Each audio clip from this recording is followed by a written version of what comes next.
అందరికీ నమస్కారము. లక్ష్మీ పద్మజ చెప్పే కథలకు స్వాగతం.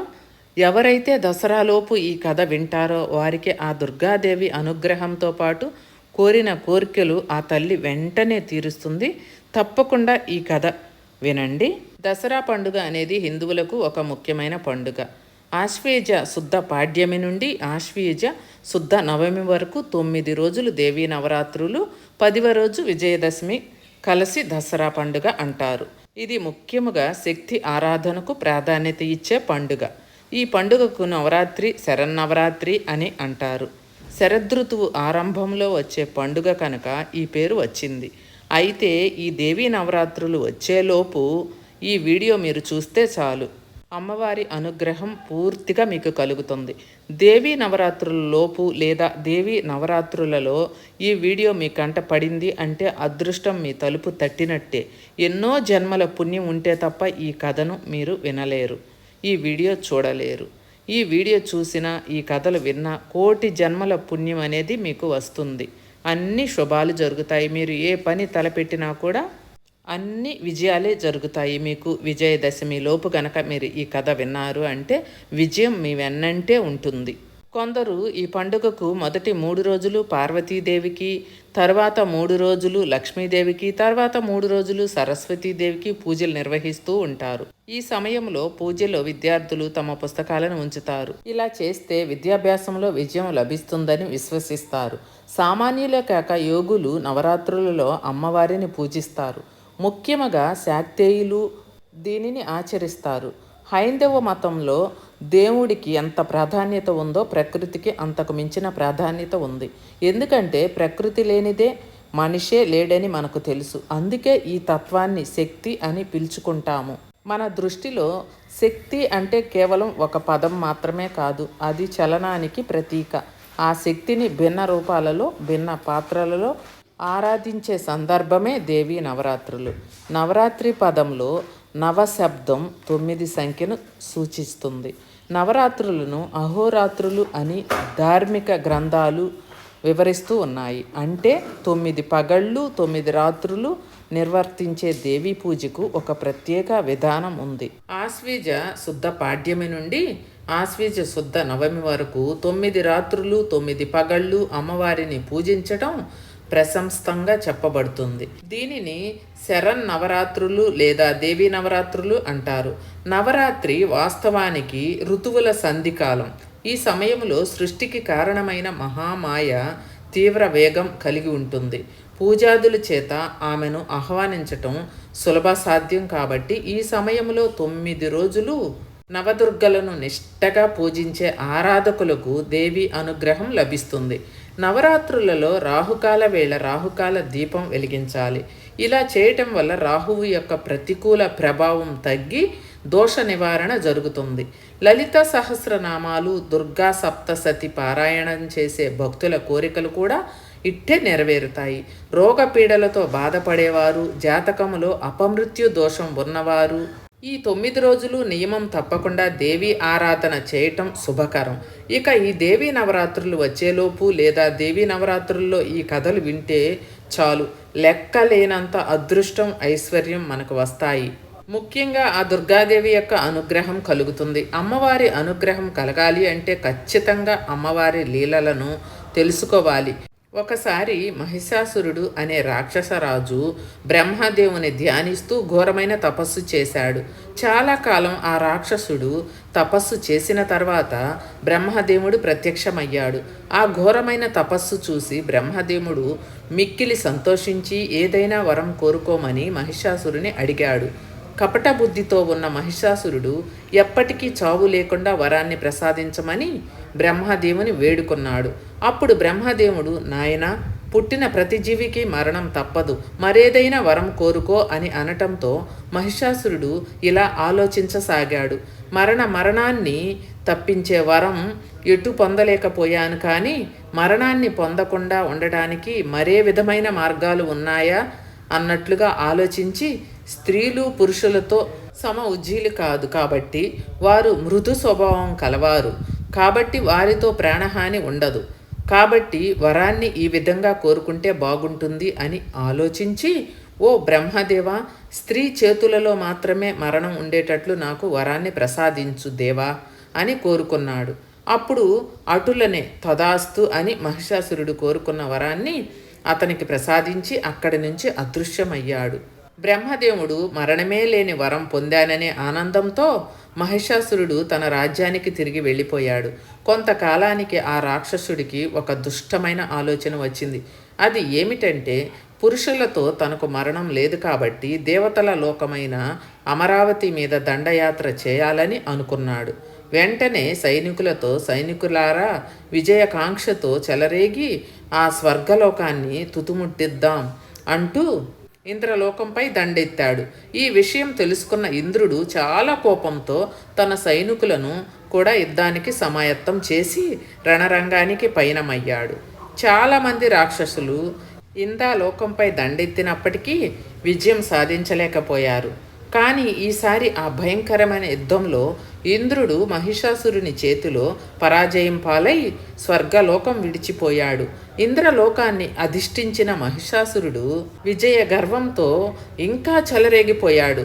భూలోకంలోని దేవాలయాల్లో దేవతల విగ్రహాలన్నింటినీ కూడా తొలగించి ఆ స్థానంలో తన విగ్రహారాధన జరగాలని, ఎవరు యజ్ఞ యాగాలు చేయరాదని, అందరూ తననే స్తుతించాలని ఆజ్ఞాపించాడు. అలా వారిని నానా అగచాట్లు పెట్టడం ప్రారంభించాడు.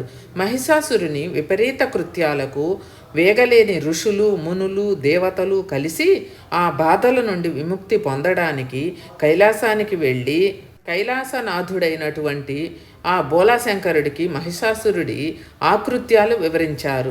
అప్పుడు ఆ బోళాశంకరుడు తన దివ్య దృష్టితో మహిషాసురుడి శక్తిని పరీక్షించి, మహిషాసురుడు బ్రహ్మదేవునితో వరం పొందడం వలన మరియు సహజంగానే అతను శక్తివంతుడు అవ్వటం వలన మహిషాసురుని తుదముట్టించడానికి త్రిమూర్తుల అందరి శక్తి అవసరమని గ్రహించాడు. బ్రహ్మదేవుణ్ణి, విష్ణుదేవుణ్ణి శంకరుడు కలుపుకొని త్రిమూర్తుల శక్తితో అఖండ శక్తివంతమైన స్త్రీని సృష్టించారు. అత్యంత శక్తివంతురాలుగా సృష్టించబడిన ఆమె కనకదుర్గాదేవి. శంకరుడు ఆయన శక్తితో మరో త్రిశూలం సృష్టించి కనకదుర్గాదేవికి ఇచ్చాడు.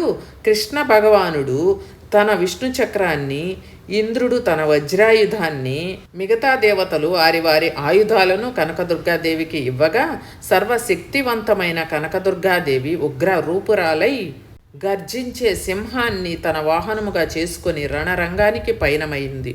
భయంకరమైన పోరులో మహిషాసురుడు దున్నపోతు రూపం దాల్చి కనకదుర్గాదేవిపై దండెత్తగా ఆమె ఉగ్రరూపం దాల్చి మహిషాసురుడి శిరస్సు ఛేదించి సమస్త లోకాలకు ప్రశాంతతను ప్రసాదించింది.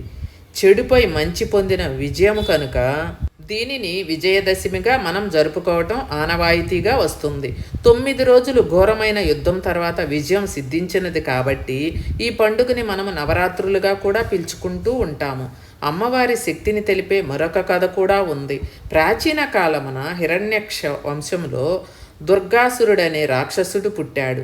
దేవతలకు ప్రియమైనవి, విలువైనవి వేదములు కనుక వాటిని దొంగిలించితే వారి గౌరవము తగ్గిపోతుందనే దుష్ట ఆలోచనతో ఆ రాక్షసుడు వాటిని పొందుటకు 1000 ఏళ్ళు కేవలం వాయుభక్షుడిగా తపస్సు చేసి తన ఘోర తపముచే బ్రహ్మదేవుడిని ప్రసన్నం చేసుకొని వేదములు తనకు లభించాలని, దేవతలను ఓడించే బలం కావాలని కోరుకున్నాడు. అతని తపస్సుకు మెచ్చిన బ్రహ్మ అట్లే అగునని వరం ఇచ్చి అంతర్ధానమయ్యాడు. అప్పటి నుండి బ్రాహ్మణులు వేద మంత్రములు మరిచిపోయారు. స్నాన జప హోమ యజ్ఞములు మొదలగు వైదిక కర్మలు అన్నింటినీ కూడా నశింపచేశాడు. సృష్టి అంతటా ఘోర అనర్థము జరిగిపోయినది. యజ్ఞములు యాగములు లేవు.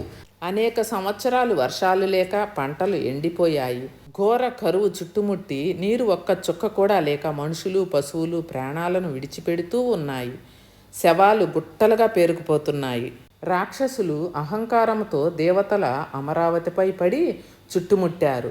దేవతలు భయంతో హిమాలయాలకు, కొండలు గుట్టల్లోకి పారిపోయి తలదాచుకున్నారు. అక్కడే జగదాంబను ధ్యానము చేయుచు కాలము గడుపుతూ ఉన్నారు బ్రాహ్మణులు. అన్నీ మరచిపోయి వనములలో తిరుగుతూ విచారించుచూ ఉన్నారు. చివరికి హిమాలయంలోనికి చేరుకొని వారు కూడా ఆ పరమేశ్వరుణ్ణి ధ్యానము పూజల ద్వారా స్తుతించసాగారు. అమ్మా, నీ మాయ వలనే ఇట్లు జరుగుచున్నది. నీకు తెలియని సృష్టి లేదు. ఈ భయంకర విపత్తు నుండి మమ్మలను కాపాడు తల్లి. వేదాంత వేద్యపు చిత్రారూపిణివి.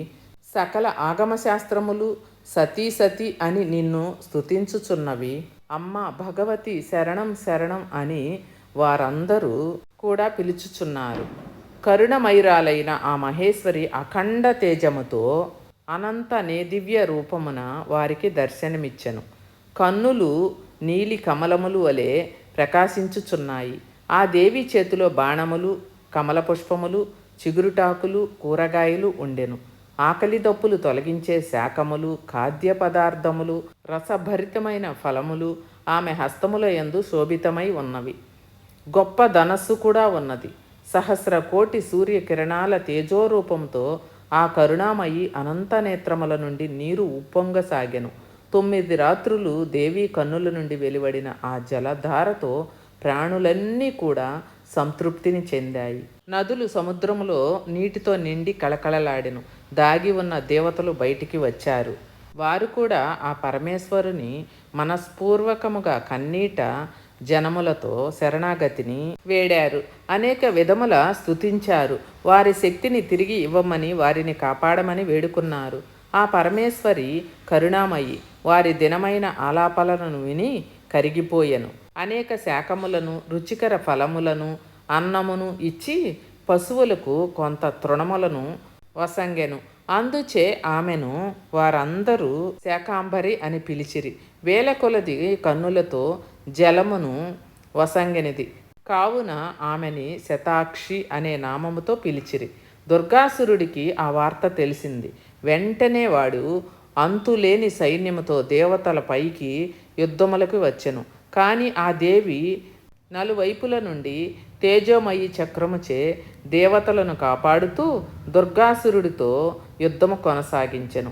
ఆమె నుండి అనేక శక్తులు ఉద్భవించెను. మహాకాళి, మహాలక్ష్మి, మహాసరస్వతి, బాలా త్రిపుర సుందరి, లలిత త్రిపుర సుందరి, రాజరాజేశ్వరి, చిచ్చక్తి రూపమైన కుండలిని మహాశక్తియే శ్రీ కనకదుర్గాదేవి స్వయముగా దుర్గాసురుడే యుద్ధములకు దిగిన మహేశ్వరి. దుర్గాసురుడి గుర్రములను తన బాణములతో నేలగూల్చెను. జగదాంబ ప్రయోగించిన 5 బాణములతో దుర్గాసురుడి ధ్వజము, రథము కూలిపోయాయి. వాడి వక్షస్థలమును బాణములు చీల్చివేయగా ఆ భయంకర దానవుడు చనిపోయాడు. వాడి తేజము అమ్మలో కలిసిపోయింది. బ్రహ్మ, విష్ణు, మహేశ్వర సకల దేవతలు అమ్మను 1000 నోళ్ల శతాక్షి అని, శాకాంబరి అని కొనియాడారు. ఆ తర్వాత మహేశ్వరి రాక్షసుల నుండి వేదములను లాక్కొని దేవతలకు ఇచ్చెను. బ్రాహ్మణులు నిత్యము వేదములను పఠించుచు తనను పూజించవలెనని, వేదాలు తన శరీరం అని వాటిని రక్షించవలెనని మధురముగా పలికింది. తన చేతిలో దుర్గాసురుడనే రాక్షసుడు హతమయ్యాడు గనుక దుర్గా అను నామముతో తాను పిలువబడుతుంది. ఎవరైనా సరే తన మాయను చిన్నాభిన్నము చేసి తన స్థానమును పొందెదరని దేవి పలికింది. నిజంగా జరిగిన ఈ అమ్మవారి కథను వింటే చాలు, కష్టాలన్నీ కూడా తొలగిపోయి అమ్మవారి అనుగ్రహం మీకు కలుగుతుంది. విజయదశమిలోపు విజయాలన్నీ మీ సొంతం అవుతాయి. అందుకే విజయదశమిలోపు ఈ కథని తప్పకుండా అందరూ వినండి. విన్న ప్రతి ఒక్కరూ కూడా ఫస్ట్ టైం మన ఛానల్ని ఎవరైనా చూస్తున్నట్లయితే సబ్స్క్రైబ్ చేసుకొని వీడియో చూస్తూ ఒక్క లైక్ కొట్టండి. ఎందుకంటే ఇంత మంచి కథను మీరు అందరికీ పంపించిన వాళ్ళు అవుతారు. మీరు లైక్ కొట్టినందువల్ల ఎంతోమందికి చేరువవుతుంది. మీ సపోర్ట్ కూడా నాకు చాలా చాలా అవసరం అండి. మీపై ఆ అమ్మవారి కరుణ కటాక్షలు ఎల్లప్పుడూ ఉండాలని కోరుకుంటున్నాను.